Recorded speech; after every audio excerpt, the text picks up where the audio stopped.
এই বাইকের পিছনে বসে থাকা যা মজা আপনারা কি বুঝবেন।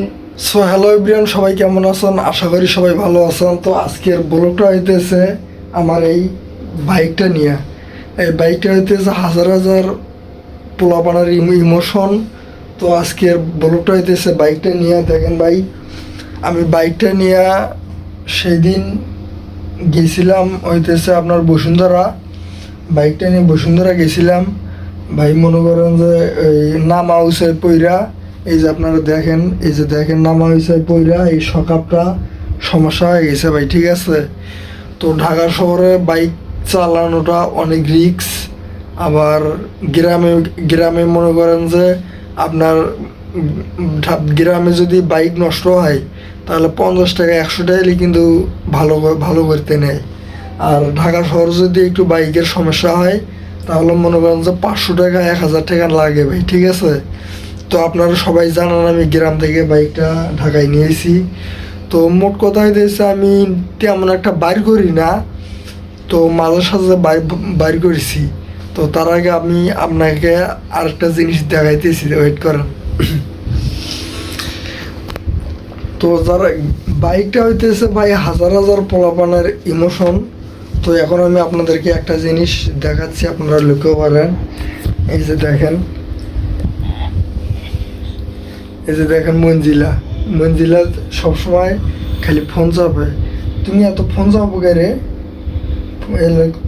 মোবাইলে তুমি কি করো? গেম হ্যাঁ, গেম খেলতেছি। মোবাইলে গেম খেলে। তো আসলে আমরা দুইজন ঢাকায় আইছি। তো আমি একটা ব্যবসা করি। তো মঞ্জিলে কিন্তু কোনো চাকরি করে না, কিছুই করে না। তো ওকে একটা ফোন কিনে দেওয়া হয়েছে 18,500 টাকা দিয়ে। ওর কাজ হইতেছে সারাদিন খালি বসে থেকে ফোন চাপা, আর কোনো কাজ নেই, ঠিক আছে। তো এখন আমি আপনাদেরকে বলি, তো আমার মনটা ভাই অনেক খারাপ হয়ে গেছে। তো সেদিন আমি বাইকটা নিয়ে বসুন্ধরা সুন্দরভাবে যাইতেছি, মানে স্পিরিট ছিল হইতেছে আপনার 80-র উপরে, 80-র উপরে স্পিড ছিল। তো একটা গর্তর মতো একটা নামা জায়গা। তো নামা জায়গাটাতে ওই যে সামনের চাকাটা আছে না ভাই, সামনের চাকাটা একবার পড়ে গেছে। পড়ে যায় সকাপটা। এই সকাপটা মনে করেন যে সমস্যা হয়ে গেছে ভাই, বুঝছেন। দেখেন এই সকাপটা দিয়ে তেল পড়তেছে, মানে সকাপের ভিতরে যে ওয়েলটা আছে না, মানে ওয়েলটা পড়তেছে। আমার মনে হয় সকাপটার একটু প্রবলেম হয়েছে। তো বাইক জিনিসটা হইতেছে ভাই মানে ছেলেদের একটা ইমোশন ভাই, ঠিক আছে। কিছু না। তো আমি এখনো কিছুই করতে পারিনি আমার লাইফে। তো বাইক এ যাবতে 10-12টা বাইক ইউজ করছি আমি। তো তার মধ্যে এই বাইকটা আমার খুব পছন্দের।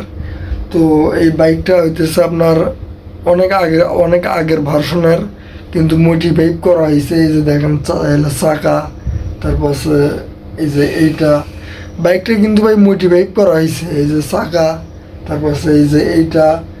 তো আর মোট কথা একটা, ঢাকা শহরে এই আমি যদি ইচ্ছা করি ঢাকা শহরে বাইক দিয়ে যদি ভাড়া খাটি দিনে 2,000 থেকে 3,000 টাকা ইনকাম করতে পারবো, ঠিক আছে ভাই। কিন্তু আমি তাও কিন্তু আমি খুব করতেছি না।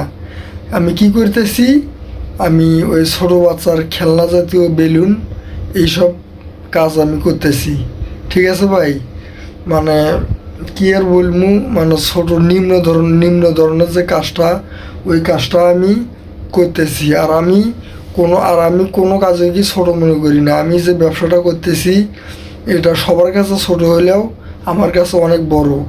কারণ এই ব্যবসাটা দিয়ে আমি রুম ভাড়া চালাই, আমি একটা ফ্যামিলি চালাই। তো কি আর বলবো। তো যাই হোক, সবাই আমার জন্য দোয়া করবেন, আমার যাতে কোনো সমস্যা না হয়। আর আমার মা বাবা যাতে ভালো থাকে। আর আমার বাইকটা যাতে সবসময় যাতে সাথে থাকে। সবাই আমার জন্য দোয়া করবেন।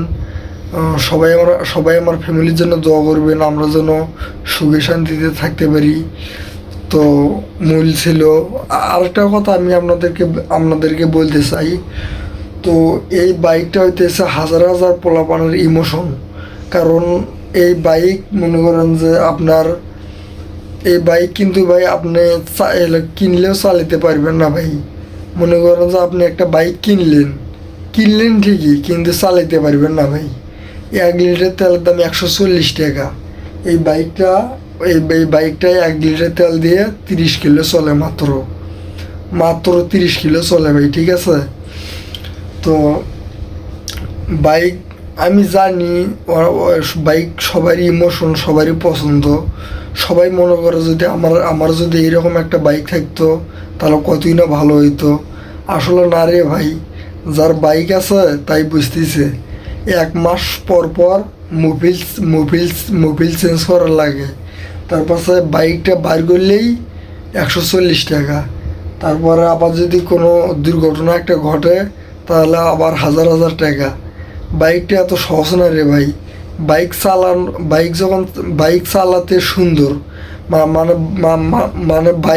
বাইক চালাতে সুন্দর দেখা যায়, মজা পাওয়া যায়। কিন্তু ভাই বাইক চালাতে গেলে পকেট ভর্তি টাকা থাকা লাগবো। তো তাই আমি বলতেছি, তো যারা যারা বাইকের স্বপ্ন নিয়ে আসেন, তো বাইক আগাই কিনবেন না আপনারা। আগে আপনারা চাকরি নেন বা যে কোনো একটা কর্ম ম্যানেজ করেন, তারপর আপনারা বাইকের স্বপ্নটা পূরণ করিয়েন ভাই, ঠিক আছে। তো আমি রাশেদ মানুষকে সবসময় ভালো বুদ্ধি দেই, ইনশাআল্লাহ সবসময় ভালো বুদ্ধি দিয়েই আসবো। আর সবাই আমার জন্য দোয়া করবেন, আমি যেন ভালোভাবে ঢাকা শহর থাকতে পারি। আর গাইবান্ধা আমি খুব শিগগিরই চলে আসতেছি আপনাদের দোয়া ভালোবাসায়।